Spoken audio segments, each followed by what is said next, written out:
Hey guys, and welcome to the Working Money channel. So yeah, I know, in yesterday's video, I do realize that I mentioned to all the Bearable Guy haters that tomorrow morning I would have some fresh new content that was not Bearable Guy related for them.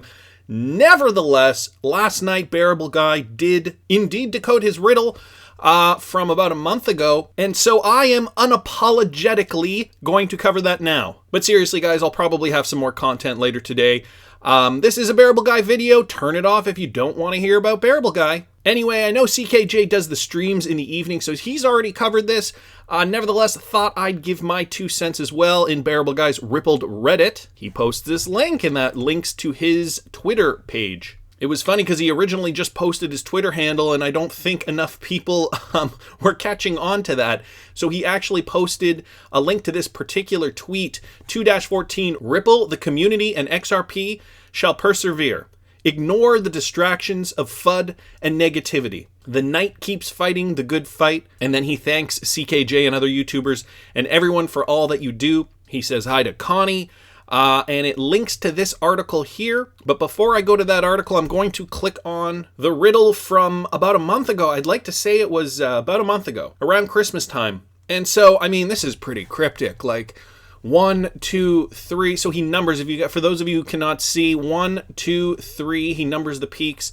4, 5, 6, 7, 8, 9, 10, 11, 12, 13. Numbering all the letters, and so it begins. And then the heart represents 14. And so for 14, representing a day, Valentine's Day, meaning 14th of February. And so back in December, let me stress this, back in December, Bearable Guy predicted this. And this is an article exclusive, U.S. Congress members to submit major pro-cryptocurrency bill. He knew this was in the works, guys.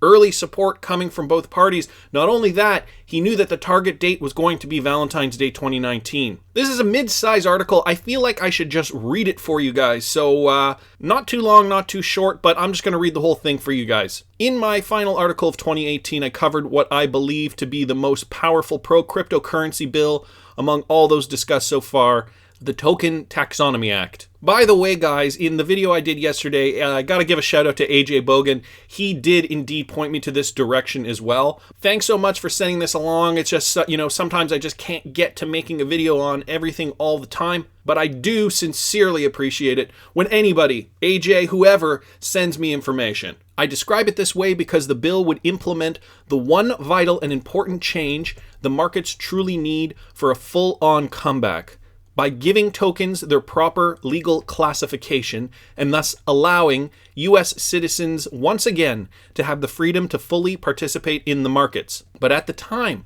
no one was sure if or when we would see the bill begin the process to become law.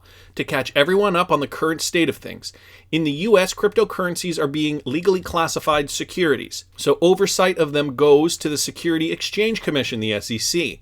The Token Taxonomy Act takes this on directly and removes the security classification and the SEC oversight. It's important to mention, this does not mean scam coins can run wild. In fact, the scam ICOs and CEOs that were charged with crimes, those crimes were not related to being a security. Fraud is illegal, lying to investors is illegal, security or not. The only difference would be that the CFTC would likely be the agency pressing these fraud charges. Cryptocurrency and blockchain technology are often mentioned alongside artificial intelligence and IoT technology as the cutting-edge tech of our time. But cryptocurrency is the only one being held back by government regulations written in the 1940s.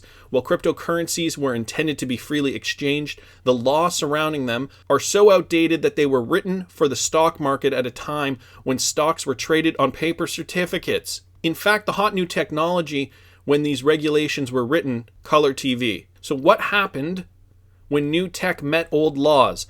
Disaster in the United States. Companies involved in the cryptocurrency space that began in the US packed up and left, taking the jobs with them.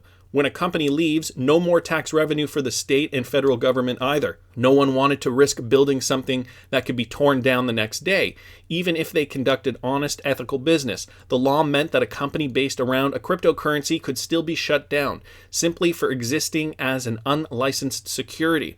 For some perspective, Just in the first half of this month, January 1st to January 15th, 2019, cryptocurrency startups raised $160 million. Look at where those funds went. Canadian-based companies brought in a hefty $80 million, the Netherlands $10 million, the UK around $5 million, but the USA, bottom of the list with an embarrassing $100,000.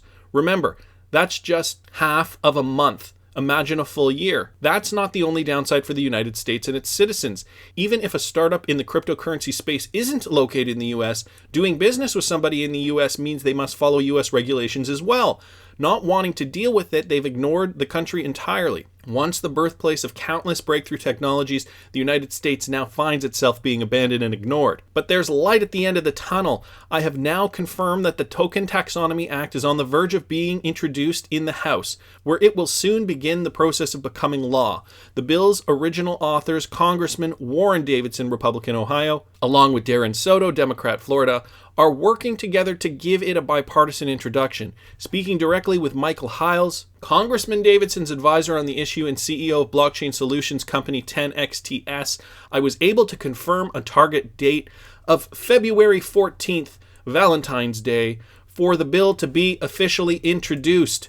Valentine's Day, guys. Bearable Guy decodes his own riddle because we are clearly not intelligent enough to figure these out. But for those haters who still might be watching, again, more proof that Bearable Guy is on top of it. He has insider knowledge and he knows what's going on. Let's finish this up here. The objectives, as explained by Congressman Davidson, are: this bill clarifies a 1946 court case that the SEC has been using to determine what a security is and effectively make it clear that the finished product, cryptocurrency token, is no longer a security. He's also fully aware of the issues causing the U.S. to fall behind, adding, this bill provides the certainty American markets need to compete with Singapore, Switzerland, and others who are aggressively growing their blockchain economies. To be certain, there will be other regulatory initiatives at some point, but this legislation is an essential first step to keeping the market alive in the United States. There's a number of reasons to believe these efforts will be successful, with members of both political parties presenting it, assistance from newly launched cryptocurrency advocate groups in Washington, D.C., and a U.S. president who currently has a cryptocurrency fan as his chief of staff in the White House. I outlined these in more detail in an article last year, why the new pro-cryptocurrency bill will pass in 2019. But just because the odds seem in our favor, the cryptocurrency community shouldn't just relax and hope for the best. And so then he presses to go and contact your congressional representative. Guys, for all you Americans out there, and I know there are a lot of you watching these channels, you have to push your government to do this. I would if I could. Look, if I had a residence in the United States, I would put in my zip code. That's all you need to do. Put in your zip code, apparently, and let's click on here. I don't know. I haven't been to this website. So, yes, all you have to do, put in your zip code.